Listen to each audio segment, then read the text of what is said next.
Não sei se vocês concordam comigo, mas uma das minhas opiniões sobre o universo das Crônicas de Gelo e Fogo é que ele pode ser dividido entre duas frentes principais. Existe um lado da discussão política da obra, que contempla as questões de sucessão, as guerras, hierarquias e toda a briga política pelo Trono de Ferro. E existe o outro lado, que é o lado místico da história. Os outros, a longa noite, as profecias e visões mágicas, os dragões, os filhos da floresta, os deuses antigos, R'hllor, as espadas valerianas e, obviamente, os lugares místicos e misteriosos desse mundo, como a Shai das Sombras e a antiga Valíria. E a origem dos valerianos é justamente um dos pontos que mais traz dúvidas entre os fãs, especialmente porque nós sabemos muito pouco sobre o início de Valíria e existem muitas pistas dentro dos livros de que a origem de Valíria tem raízes profundas com a história desse mundo, se conectando tanto com a primeira longa noite quanto com a longa noite que está por vir. Então, no vídeo de hoje nós vamos explorar algumas teorias interessantes sobre a verdadeira origem dos valerianos e como eles se conectam com a longa noite. Eu sou o TH Magaldi e vem comigo. Bom, para esse vídeo eu vou trazer um compilado de várias teorias que eu já vi sobre esse tema, a origem de Valíria. Porém, como é de costume, a principal referência que eu vou usar aqui para esse vídeo é o David Lightbringer. Como eu digo sempre, ele é um criador gringo do universo das Crônicas de Gelo e Fogo e hoje ele é a principal pessoa criando teorias sobre esse universo. E algo que o David gosta muito é de teorizar justamente sobre esse lado mais místico das crônicas. E essa teoria dele sobre o surgimento dos valerianos é com certeza uma das suas melhores. Então eu vou deixar o canal dele na descrição para quem quiser ver os vídeos originais, que ele faz em inglês. Mas como de costume, para esse vídeo aqui eu também vou trazer as minhas opiniões e combinar com as do David. Até porque vale ressaltar que muitas vezes o David dá uma viajada nas teorias dele, mas o raciocínio que ele usa é sempre bem interessante. Então vamos do começo. O que nós já sabemos sobre a origem dos valerianos. Versão oficial. Bom, a versão oficial sobre a origem de Valíria é bastante simplória. A região onde a Cidade Franca foi construída era uma península habitada por meros pastores que, sem querer, acabaram encontrando ovos de dragão dentro das Minas das 14 Chamas, que é uma cadeia de vulcões inativos da região. Ao encontrar os dragões, os pastores supostamente deram um jeito de chocar os ovos e de criarem um vínculo com essas criaturas, passando a usar elas para desenvolver uma cidade própria, a ponto dessa cidade crescer tanto e eles se tornarem tão poderosos que logo eles podiam competir com o maior império existente da época, que era o Império Giscari. Ou seja, sem muitos detalhes, um grupo de pastores dessa península de Essos encontrou ovos de dragão, descobriu como chocar os dragões, descobriu como criar esses dragões, como treinar esses dragões, criou vínculo com eles e a partir daí desenvolveu uma super cidade que rapidamente já se tornou um império que já ameaçava os outros impérios da região. Tudo isso muito rápido e com poucos detalhes. Percebendo que Valíria era uma ameaça à sua dominância, o Império Giscari enfrentou Valíria em 5 guerras, nas quais Valíria venceu todas elas, sendo que na última eles chegaram ao ponto de exterminar a capital do Império Giscari. E uma vez com o Império Giscari exterminado, eles começaram um processo de expansão que a gente já conhece, dominando quase toda Essos com seus dragões. Agora, na minha opinião, essa história oficial de Valíria é muito fajuta. Na verdade, ela vai contra tudo que a gente conhece sobre os valerianos. Toda essa história é muito vaga e estranha. Essa história não responde algumas perguntas básicas, como por exemplo, de onde vieram esses ovos de dragão? Ou que criatura colocou eles lá nos vulcões da 14 Chamas? Porque esses ovos não podem ter simplesmente surgido do nada. Alguma criatura tem que ter botado esses ovos lá. A princípio não existia dragões. E como os valerianos fizeram para domar essas criaturas? Afinal, eles eram meros pastores. Eles fizeram como a Nýros fez lá na época da Dança dos Dragões? Eles foram alimentando os dragões e assim criaram laços com eles? Mas se o processo foi algo tão orgânico, em que momento o laço entre os valerianos e os seus dragões passou a ser algo mágico? Porque as lendas sempre deram a entender que, desde o começo, havia uma magia relacionando o sangue dos valerianos aos dragões. Então a história da origem dessa relação não poderia ser como a história de como a Nýros tomou o Ship Stealer, porque foi um processo muito mais natural e orgânico, que não teve envolvimento de magia magia, tanto que a Needles provavelmente nem tinha sangue valeriano. Nada nessa versão oficial da história do surgimento de Valíria faz muito sentido. E por isso que para tentar teorizar, a gente precisa buscar pistas que mostrem uma história alternativa. E se a gente olha para as histórias dos dragões, é aí que a gente começa a ter algumas pistas de que Valíria talvez tenha uma origem a partir das Terras da Sombra, além de Asshai e da cidade de Stygai. Isso porque no primeiro livro das Crônicas de Gelo e Fogo, a própria Daenerys lembra de lendas que dizem que os dragões vieram de Asshai. Olhem, por exemplo, esse trecho. Abre aspas. Já viu alguma vez um dragão? Perguntou, enquanto Irri lhe esfregava as costas e Jiki lhe lavava abundantemente o cabelo com água para tirar a areia. Ouvira dizer que os primeiros dragões tinham vindo do leste, das terras das sombras, para lá de Asshai e das ilhas do Mar de Jade. Talvez alguns ainda vivessem, em reinos estranhos e selvagens. Fecha aspas. E também, na sua primeira visão com o Corvo de Três Olhos, ainda no primeiro livro, o Bran também parece ver algo relacionado a isso, relacionando os dragões com a sua origem em Asshai. Olhem esse trecho, abre aspas. Ergueu os olhos e viu com clareza para lá do Mar Estreito. Viu as cidades livres, o Mar Verde Dothraki e mais além até Vais Dothraki, no sopé de sua montanha, até as terras fabulosas do Mar de Jade, até Asshai da Sombra, onde se agitam dragões ao nascer do sol. Fecha aspas. Ou seja, desde o primeiro livro, existem muitas pistas que relacionam os dragões com a região de Asshai das Sombras. Mas, para entender como Asshai se conecta com os valerianos e como tudo isso pode ter um desenrolar importante para o futuro da obra, a gente precisa voltar ainda mais no tempo e falar, na verdade, sobre o Grande Império da Alvorada. O Grande Império da Alvorada. Bom, mais uma vez, o que a gente sabe sobre o Grande Império da Alvorada? Essa civilização precedeu Valíria em milhares de anos e existiu na parte mais ao leste do mapa do mundo conhecido. Segundo esse livro que está aqui, O Mundo de Gelo e Fogo, na região onde hoje a gente tem o Grande Império Dourado de Ti, antes havia esse império ainda maior e mais poderoso que governava uma região ainda maior do que o território atual de Ti. Olha o que o livro diz, abre aspas. No começo, os escribas sacerdotais de In declararam que toda a terra entre os ossos e o deserto congelado, chamado de Deserto Cinzento, e do Mar Tremente ao Mar de Jade, incluindo até a grande e sagrada ilha de Leng, formava um único reino governado pelo Deus na Terra, o único filho gerado pelo Leão da Noite e a donzela feita de luz. Ele viajava por seus domínios em um palanquim entalhado em uma única pérola e carregado por 100 rainhas, suas esposas. Por 10.000 anos, o grande império da Aurora floresceu em paz e plenitude sob o comando do Deus na Terra,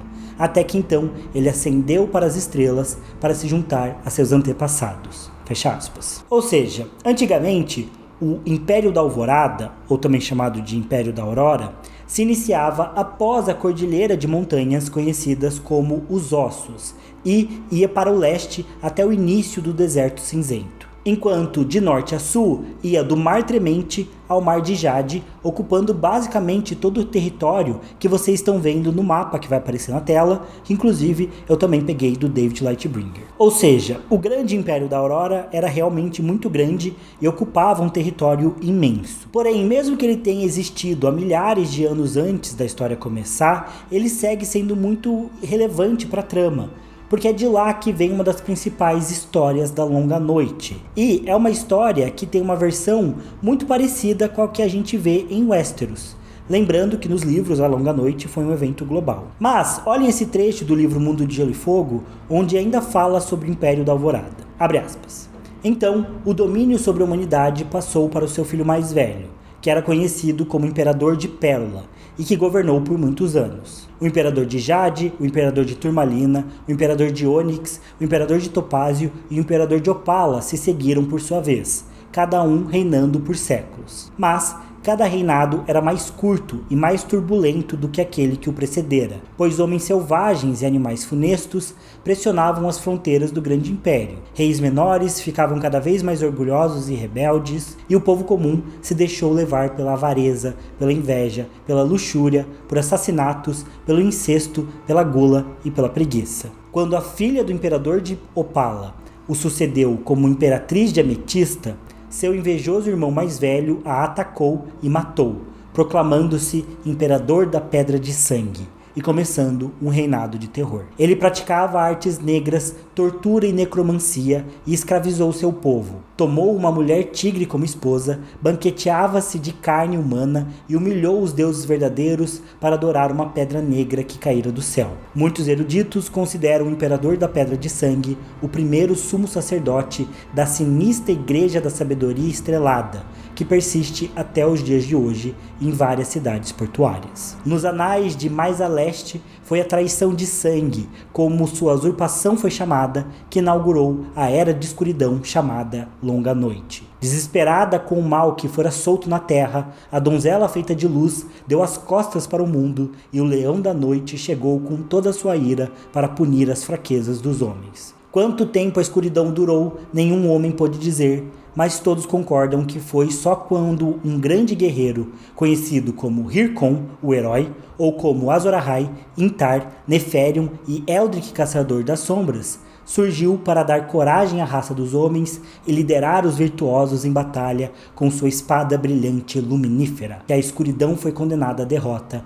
e a luz e o amor retornaram mais uma vez ao mundo. Mesmo assim, o grande império da Aurora não renasceu, pois o mundo restaurado era um lugar destruído, onde cada tribo seguia seu caminho, com medo de todas as outras, e a guerra, a luxúria e os assassinatos perduraram até os dias de hoje. Fecha aspas. Bom, aqui a gente vê que a história do Império da Alvorada é uma história de decadência, onde os imperadores que antes eram divinos foram se tornando cada vez mais mortais e o povo foi se corrompendo com o passar do tempo. Até que veio a traição de sangue. Um irmão tomou o trono da irmã e os deuses mandaram a escuridão para o mundo, que só acabou quando um guerreiro místico surgiu para vencer o mal e trazer a luz novamente. Bom, basicamente é uma história muito parecida com a que a gente vê em Westeros. De um lado, no Império da Alvorada, a gente tem o Imperador da Pedra de Sangue e o Leão da Noite, cada um lembrando uma versão do Rei da Noite que a gente conhece na história de Westeros. Lembrando que nos livros a gente não tem o Rei da Noite como a gente teve lá na série Game of Thrones. O Rei da Noite nos livros foi um senhor comandante da Patrulha da Noite que se apaixonou por uma White Walker, tomou ela como esposa e começou a reinar da Patrulha da Noite, num reinado que também é dito de terror, no qual ele praticava magia negra, entregava bebês a sacrifícios para os deuses da floresta e assim por diante. Muito parecido com o que a gente vê na história do Imperador da Pedra de Sangue, que supostamente tomou uma mulher tigre como esposa e também fazia um reinado de magia negra, necromancia e sacrifícios. E também nas duas histórias a gente tem um herói que salvou a todos. Na história do Império da Alvorada, a gente tem o Azor Ahai, e na versão de Westeros, a gente tem a figura que ficou conhecida como o Último Herói. E seguindo as semelhanças, na história do Grande Império da Alvorada, a gente fica sabendo que houve a construção dos 5 fortes, que são 5 fortalezas gigantes construídas pelo Imperador Pérola, justamente para que a humanidade pudesse lutar contra as hordas demoníacas do Leão da Noite. Mais uma vez, uma história muito parecida com a que a gente vê em Westeros, com a muralha sendo construída para evitar que os outros voltassem. Inclusive, em Westeros, a muralha separa, o território dos homens, o norte e os 7 reinos, das terras de Sempre Inverno. E na região que antes ficava o Império da Alvorada, os 5 fortes separam o Império da região que é conhecida como Deserto Cinzento, que é basicamente um deserto gigante congelado. E outro ponto é que os 5 fortes lá da região do Império da Alvorada não são imponentes apenas por lembrarem a muralha, mas porque eles também são nossa primeira conexão entre o Império da Alvorada e os Valyrianos. Olhem mais esse trecho do livro Mundo de Gelo e Fogo. Abre aspas. Os 5 fortes são muito antigos, mais antigos do que o Império Dourado de Iti. Alguns afirmam que foram erguidos pelo Imperador de Pérola durante a manhã do Grande Império para manter o Leão da Noite e seus demônios fora do reino dos homens. E, de fato, há algo divino ou demoníaco no tamanho monstruoso dos fortes, pois cada um dos 5 é grande o bastante para abrigar 10.000 homens, e suas maciças muralhas têm quase 300 metros de altura. Certos estudiosos do Oeste sugeriram envolvimento valyriano na construção dos 5 fortes, pois as grandes muralhas são placas únicas de pedra negra fundida que lembra certas cidadelas valyrianas no Oeste. Mas isso parece improvável, pois os fortes são anteriores à ascensão da Cidade Franca e não há registro de que nenhum Senhor dos Dragão que tenha ido tão a leste. Com isso, os 5 fortes devem permanecer um mistério. Ainda estão em pé hoje, intocados pelo tempo, protegendo os limites do Império Dourado contra saqueadores do Deserto Cinzento. Fecha aspas. Ou seja, os 5 fortes são feitos de pedra negra fundida, que é uma técnica de construção que era usada quase que exclusivamente pelos valerianos, porque eles utilizavam fogo de dragão e magia para erguer esse tipo de edificação. Mas então, como o povo do Grande Império da Alvorada tinha essa técnica se os valerianos vieram muitos anos, muitos séculos depois deles? Aí que entra a principal teoria do David Lightbringer, que o povo do Grande Império da Alvorada também eram senhores dos dragões. Ou seja, no Grande Império da Alvorada, eles teriam acesso à magia, a armas mágicas e também dominavam criaturas como os dragões de um jeito muito parecido com o que Valíria fez. Por isso que eles dominaram um território tão grande lá no leste. Porém, com a longa noite, o Império da Alvorada caiu e os dragões acabaram sendo basicamente extintos junto com eles. Por um lado, a ideia do povo do Grande Império da Alvorada ter dragões parece maluquice, mas de fato isso explica como eles eram um império tão vasto e tão poderoso, e como que eles tinham poder para construir algo parecido com os 5 fortes. E mais ainda, a conexão entre o Grande Império da Alvorada e Valíria também passa por Asshai das Sombras, que é o nosso próximo tópico. Asshai, a capital do Império. Como eu disse, o livro Mundo de Gelo e Fogo diz que o Grande Império da Alvorada existiu há mais de 8.000 anos e se estendeu dos Ossos até o Deserto Cinzento e do Mar de Jade até o Mar Tremente. E também diz que após a longa noite, esse império ruiu. Uma das civilizações que nasceu com o final do império foi Iti, mas eles não foram as únicas.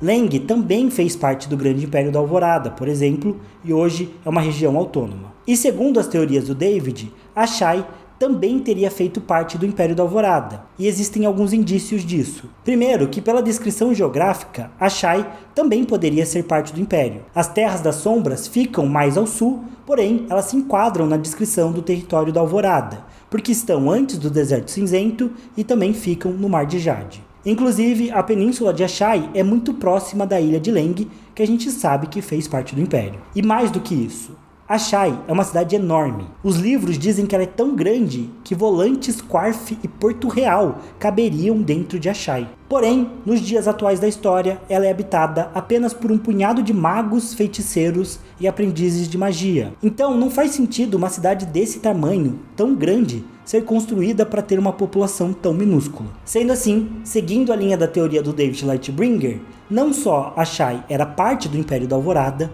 como era sua capital. E mais uma vez, embora no primeiro momento isso pareça maluquice, se a gente pensa do ponto de vista político e social, Asshai ser capital do Império já explica por que ela era uma cidade tão grande, tão colossal, e por que também que ela tinha um porto tão poderoso. Sendo que até hoje, no tempo atual da história, Asshai continua sendo usada também muito como uma cidade portuária. Isso porque, seja na história da vida real, ou seja no universo das crônicas, grandes cidades são construídas por grandes potências. E o Império da Alvorada talvez tenha sido o império mais próspero e poderoso de todo o mundo. Então faz sentido ele ter uma capital que tem esse tamanho de Asshai. Além disso, lembram dos nomes do herói que venceu a longa noite na história do Império da Alvorada? Eram Hyrkun, o herói, Intar, Neferion, Eldric, Caçador das Sombras e Azor Ahai. Bom, são todos nomes diferentes para o mesmo herói. Nomes que surgiram e foram sendo mudados conforme a história foi sendo contada em regiões diferentes do Império da Alvorada. Por exemplo, nós sabemos que o nome Azor Ahai vem de Asshai, até porque a Melisandre mesmo conta isso nos livros principais pra gente. E percebam que o sufixo Hai, H-A-I, aparece também em Asshai, na palavra Asshai, indicando que esse nome do guerreiro Azor Ahai tem uma relação direta com a cidade. Da mesma forma, o nome do guerreiro ser Intar provavelmente é o nome dado para ele pelo povo que vivia em In, que é a cidade que fica nas margens do Mar de Jade e que antes fazia parte do Império da Alvorada e que hoje é a capital de Iti. Ou seja, Intar vem de In, que é a capital de Iti. Mais uma vez, as palavras seguem o mesmo raciocínio. Já o nome Neferion deve ser o nome do guerreiro dado na cidade de Nefer, que fica no norte do Império. E por fim, o nome Hyrkon vem justamente da região dos Ossos e do Grande Mar de Areia, onde antigamente havia um reino chamado Patrimônio de Hircun. Ou seja, nesse caso, os títulos Neferion, Intar e Hircon, dados ao guerreiro místico da Longa Noite, têm sempre uma relação com a cidade onde o seu nome era falado. E todas essas regiões faziam parte do Império da Alvorada. E como nós sabemos que Azor Ahai vem de Ashai, seguindo essa lógica, faz sentido pensar que Ashai também fazia parte do Império. E o tamanho monumental da cidade de Ashai faz a gente considerar que ela não só seria parte do Império, como seria a capital dele. Além do fato de que ela tem grandes muralhas, o que também demonstra esse interesse muito grande em defender a cidade. Ela também ter um enorme porto, conforme eu já comentei, e até mesmo Amir Mazdur diz no primeiro livro das crônicas que existem estradas que podem levar caravanas de Ashai para o resto do continente. Ou seja, também haviam estradas que conectavam Ashai com outras cidades. Além disso, a região ao redor da cidade de Ashai é cheia de pedras preciosas, o que pode explicar por que a cidade foi construída nessa região e por que os imperadores do Império da Alvorada tinham títulos de pedras preciosas, porque elas eram abundantes na região da sua capital e provavelmente tinham um forte impacto na economia de todo o Império. Mas se a Ashai das Sombras foi a capital desse império tão poderoso e ela tinha tantas pessoas morando nela, o que aconteceu? Como ela virou esse lugar trevoso e vazio? Bom, é justamente o que a gente vai explicar no próximo tópico. Mas antes, vale só comentar que eu falei dos vários nomes do herói da Longa Noite e associei eles, cada um com uma região diferente. Mas, convenientemente, eu pulei o nome Eldrick Caçador das Sombras. Porque, de fato, esse é o único título do herói que foge da regra dos nomes e não parece ter nenhuma relação com qualquer outra região do Império. Então, a gente poderia considerar isso uma inconsistência na teoria, ou mesmo pensar que houve um erro de tradução dos mestres com esse nome e por isso que ele ficou estranho. Mas o David Lightbringer também tem uma teoria de que esse título, Eldrick Caçador das Sombras, é uma das pistas que conecta o Império da Alvorada com Westeros. Segundo a teoria dele, pessoas do Império da Alvorada teriam viajado e colonizado tanto regiões de Sotorius quanto em regiões de Westeros muito antes dos primeiros homens chegarem. Só que, como vocês devem perceber, isso é algo que abre muitas brechas para várias outras teorias da história. Eu não quero misturar mais coisa aqui, então se vocês quiserem que eu traga essa teoria de ter uma relação de Westeros com o Império da Alvorada, deixem nos comentários. A maldição de Ashai.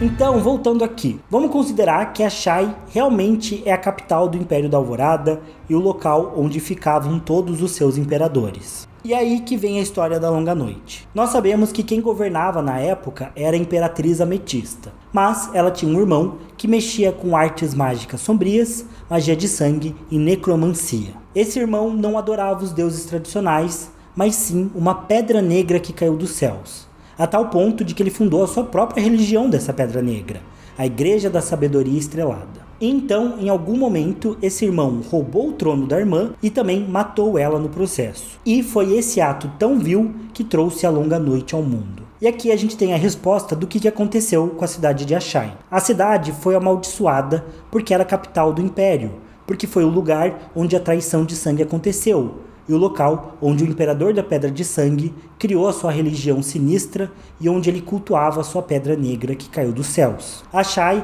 era antes uma cidade próspera e imponente, mas quando o Imperador da Pedra de Sangue traiu a sua irmã e trouxe a Longa Noite ao mundo, ele também amaldiçoou a cidade. Isso explicaria o porquê do Império da Alvorada ter caído também após a Longa Noite, porque a sua capital foi destruída e estava inabitável. E os livros deixam claro que realmente existe uma força sombria em Ashai, algo que não é natural. Não só toda a cidade é feita de uma pedra negra oleosa, que não reflete a luz do sol, e por isso a cidade é sempre escura, como também o livro diz que as plantas não crescem próximo a Ashai, e pior ainda, crianças e animais não sobrevivem muito tempo vivendo lá. Isso é um claro indício de que a cidade foi amaldiçoada. Desde a traição de sangue, a cidade morreu, a pedra negra, que era adorada pelo Imperador de Sangue, tomou conta da cidade e nada mais vivo cresceu por lá. E mesmo quando a longa noite foi vencida, a cidade de Ashai continuou amaldiçoada e foi abandonada por toda a sua população. Por isso, as únicas pessoas que vivem lá hoje são os feiticeiros e magos que entendem que a cidade realmente tem uma magia profunda e forte por lá. E aqui a gente acaba fechando mais uma conexão com os valerianos. Se o povo do Grande Império da Alvorada tinha dragões e Ashai era sua capital, isso explica por que as histórias e lendas antigas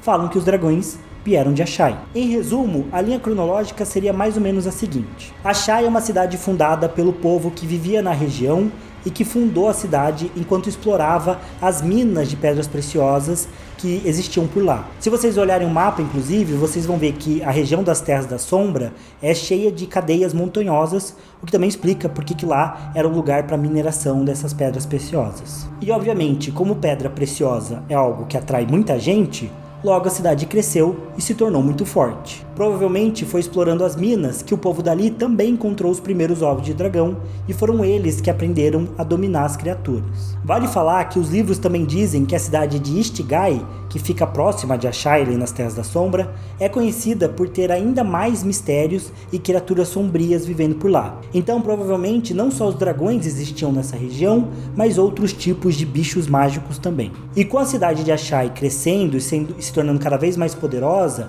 e com o domínio que eles foram criando sobre os dragões e talvez até sobre outras criaturas, o povo de Ashai se expandiu. Fundaram a cidade de Istigai e foram se expandindo cada vez mais, subindo ao norte e foram dominando as regiões que hoje são Iti e as planícies de Jogunai e a ilha de Feng e assim por diante. Basicamente, como a cidade franca de Valíria fez séculos mais tarde, o povo vindo de Ashai dominou tudo que encontrou no seu caminho e foi expandindo seu poder, parando apenas nas divisas naturais dessa região, como o Deserto Cinzento, o Mar Tremente e a Montanha dos Ossos. Como eu disse, eles conquistaram a ilha de Feng, a ilha de Marahai, que também tem o mesmo sufixo de Ashai, inclusive, provando que as duas cidades faziam parte do Império.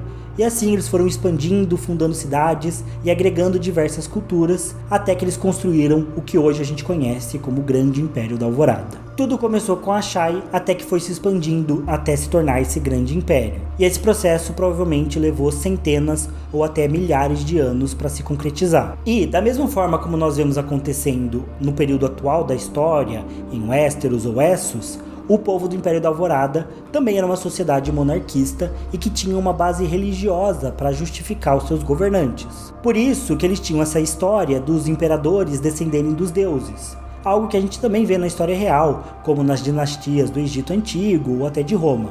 É bem comum dizer que o seu governante real, seja um rei ou um imperador, descende dos deuses. Foi isso que a galera fez no Grande Império da Alvorada. E também essa ideia de que conforme os anos passavam, o império ia declinando, isso também é algo bem comum. É só você perguntar para qualquer idoso se os tempos de hoje são melhores ou piores do que da época dele. Cada geração que passa diz que o seu tempo era melhor, mais puro e que a geração atual está perdida. É normal. Então, quando a gente vai vendo essa história de que os imperadores de pedras preciosas, o imperador Jade, Turmalina, Ônix, Pérola, os reinados deles foram passando e cada vez o mundo foi ficando mais decadente, mais imoral, mais violento, isso também é uma narrativa extremamente comum em impérios e em reinos e países como o Brasil. Até porque é muito óbvio, conforme o império vai se expandindo, vai ficando muito mais difícil de governar. Até porque quanto mais gente tiver dentro de um país, mais problemas vai ter. Isso é meio óbvio. Enfim, o Império da Alvorada existiu até que por fim veio o Imperador de Pedra de Sangue, que deu o golpe na irmã, e os deuses amaldiçoaram a sua capital, Ashai, e enviaram uma longa noite, que trouxe demônios e males para toda a região. Como sabemos, essa primeira longa noite durou uma geração inteira, pelo menos, e é provável que tenha devastado boa parte do Império, ainda mais se a capital realmente ficou amaldiçoada ou caiu. E mesmo com o fim da longa noite, o Império da Alvorada se desfez. E na história, quando um poder central cai, é comum que ocorram guerras pelo que restou. Até mesmo em Valíria foi assim. Quando Valíria caiu, começou o século de sangue e cidades como Volantes imediatamente tentaram dominar as outras cidades ao redor, se dizendo herdeira, do Império Valeriano. E quando o Grande Império da Alvorada caiu, o mesmo aconteceu.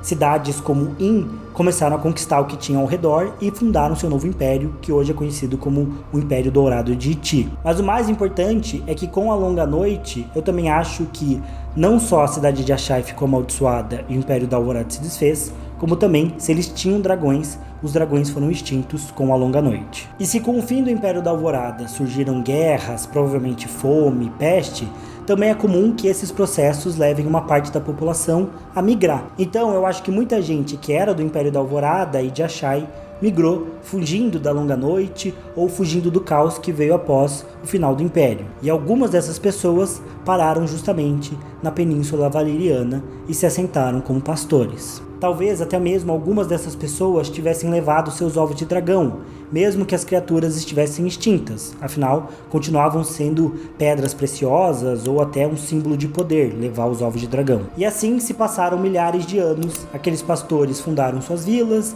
e suas pequenas cidades, e talvez até mesmo tenham esquecido dos seus ovos de dragão e da sua antiga ascendência do Império da Alvorada. Mas é aí que pode ter rolado um novo evento mágico, como aconteceu com a Daenerys, que fez esses pastores reencontrarem os ovos de dragão e que fez eles eclodirem. E aí, esse povo aprendeu a dominar os dragões e fundou um novo império. Então, essa seria a conexão dos valerianos com o Império da Alvorada. Tudo a partir de Ashai, que seria a capital do império, que expandiu porque dominava magias e dragões, até cair com a Longa Noite e com a traição de sangue. E após a Longa Noite, a capital Ashai ficou amaldiçoada para sempre, as outras cidades começaram a brigar pelo poder e uma parte da população migrou até a região onde foi formada a Valíria, onde eles se assentaram como pastores por séculos até redescobrirem os ovos de dragão e iniciarem seu próprio império. E se vocês quiserem uma última prova que conecta tudo isso, os valerianos com o Grande Império da Alvorada e com os dragões, basta a gente olhar para uma visão que a Daenerys teve no primeiro livro após os rituais feitos pela Mirri Maz-Dur.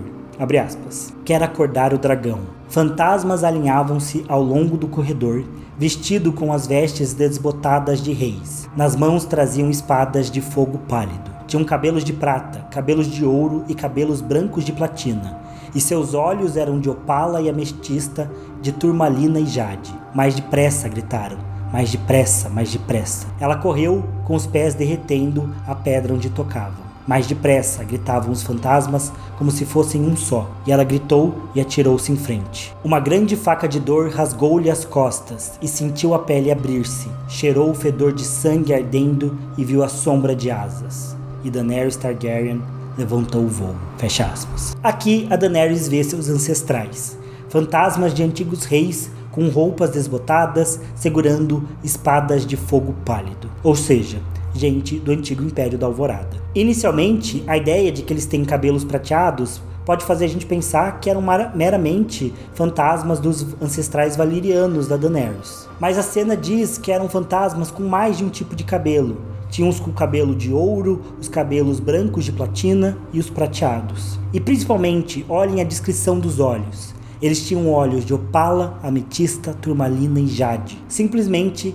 pedras que referenciam 4 dos 8 imperadores que a gente conhece do Grande Império da Alvorada. Porque o livro do Mundo de Gelo e Fogo cita o Imperador de Jade, o Imperador Turmalina, o Imperador de Ônix, o Imperador de Topázio, de Opala, a Imperatriz Ametista e o Imperador da Pedra de Sangue, e por fim, o Imperador Pérola. E aqui Daenerys vê os fantasmas do Imperador Opala, Turmalina, de Jade e da própria Imperatriz Ametista. Para mim, esse trecho não só grita que a Daenerys é o Azor Ahai, como também conecta ela com os antigos povos do Grande Império da Alvorada. E por sua vez, isso conecta todo o sangue valeriano com a nobreza do Grande Império. E como eu disse aqui já, um detalhe importante é que a Daenerys fala que os fantasmas carregavam espadas de fogo pálido, o que por si só já é uma referência à luminífera. Provavelmente o pessoal do Grande Império da Alvorada tinha essa tecnologia de fazer espadas de fogo, e provavelmente daí que vem a lenda da luminífera.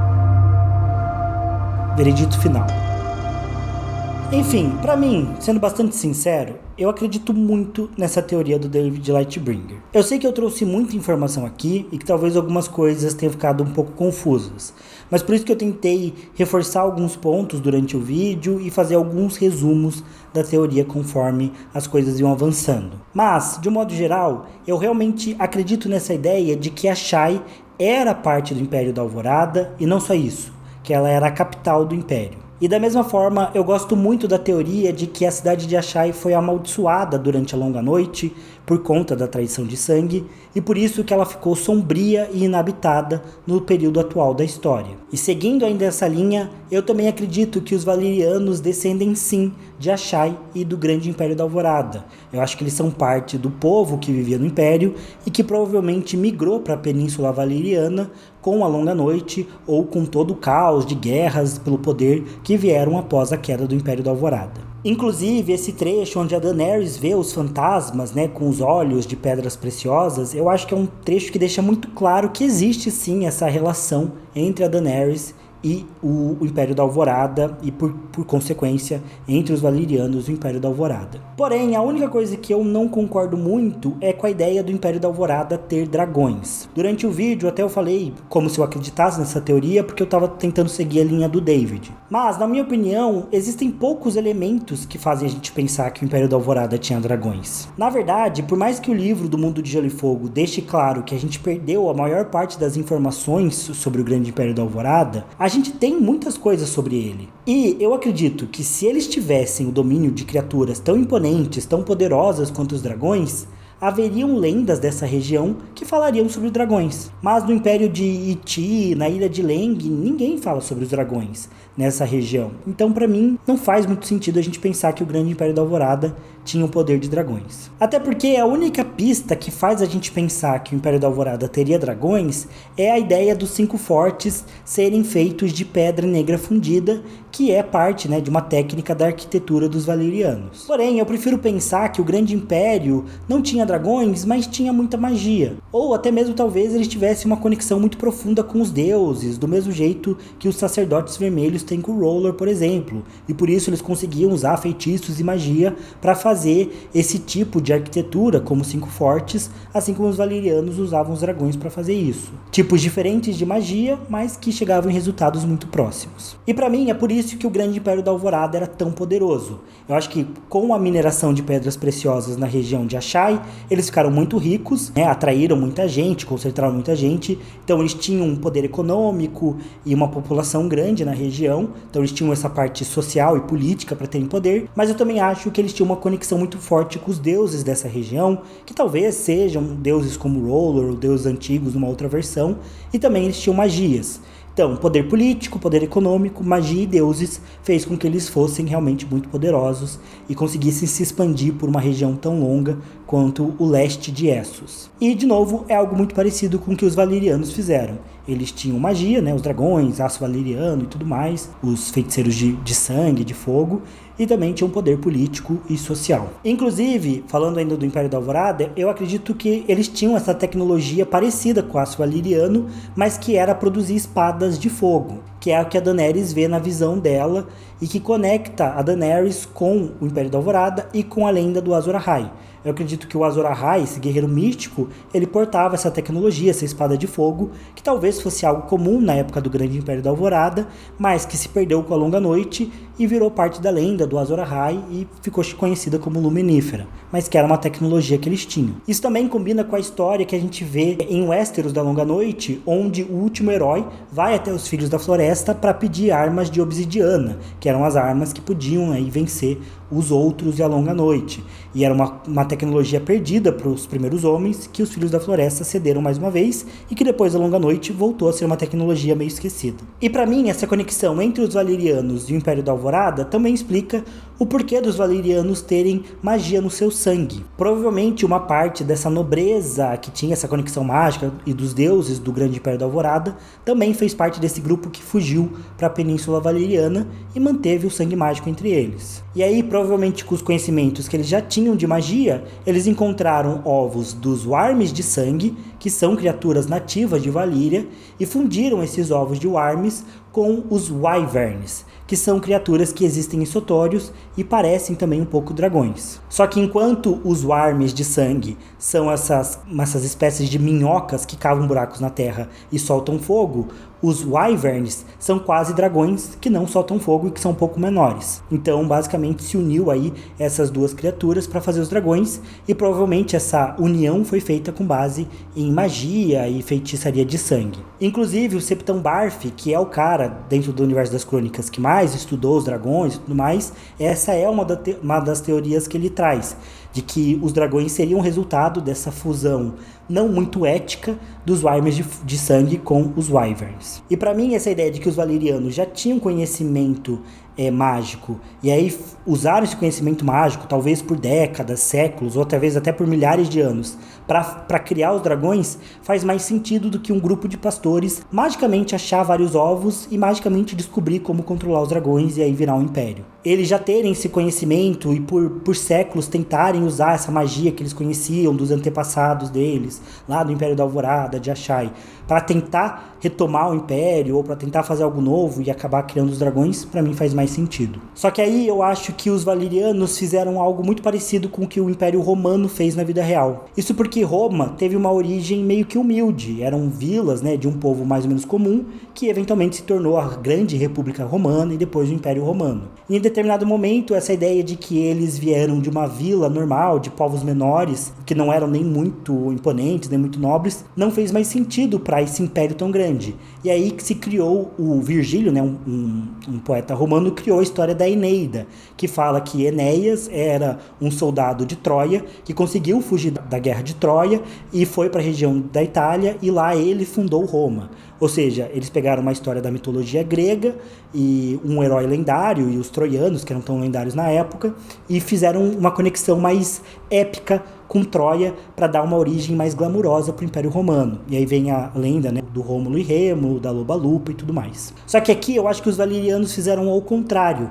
Em vez de reforçar essa ideia de que eles vieram do Império da Alvorada e de que eles faziam parte dessa tradição do Império da Alvorada, que tinha essa história meio sombria da traição da Pedra de Sangue e de uma cidade amaldiçoada como Ashai, eu acho que eles inverteram a história para dizer que eles eram só pastores, para terem uma origem humilde e falar: a gente nunca veio de outro povo, a gente é foda por conta própria, a gente achou os dragões por conta própria e criou o império, e a gente não descende de ninguém, a gente que se criou e se fez glorioso e poderoso do jeito que nós somos. O que, vamos combinar, combina bastante aí com a arrogância valeriana que a gente já conhece também na história. Enfim, pra mim o resumo é esse. Eu acredito que os valerianos descendem de Ashai e que Ashai era a capital do Império da Alvorada e que foi uma cidade amaldiçoada pela longa noite, mas eu não acredito que o Império da Alvorada dominava dragões, mas sim outras tecnologias, outros tipos de magia, e que tinha uma conexão profunda aí com deuses que talvez já tenham se perdido. E eu acredito que os dragões foram realmente criados pelos valerianos, que usaram seus conhecimentos antigos e o seu sangue mágico, descendente do Império da Alvorada,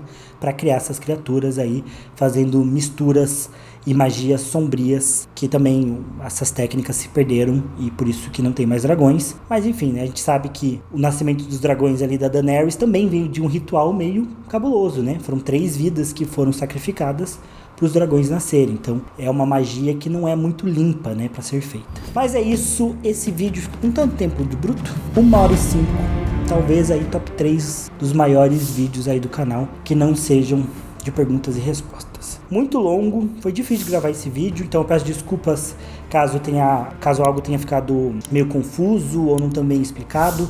Eu tô sempre nos comentários também para responder vocês e tirar possíveis dúvidas. Lembrando que boa parte do que eu trouxe é uma teoria do David Lightbringer, mas que eu gosto bastante e que eu acho que é uma teoria que tem um raciocínio que faz muito sentido e que abre portas e caminhos novos e interessantes para a história, e que eu acho que é algo que pode ser sim confirmado no próximo livro, porque o George R. R. Martin disse que a gente vai saber mais sobre Ashai a partir de memórias e visões. Então, quem sabe a Daenerys não possa ter visões com os seus parentes do Império da Alvorada que confirmem aí toda essa trajetória pra gente. Mas é isso, deixe nos comentários o que vocês acharam. Mais uma vez peço aí desculpas pro meu editor Diego pelo tempo absurdo do vídeo. É isso, espero que vocês tenham gostado. Não esqueça de deixar o like, se inscrever no canal caso vocês ainda não sejam inscritos, e eu vejo vocês no próximo. Valeu, falou e até mais.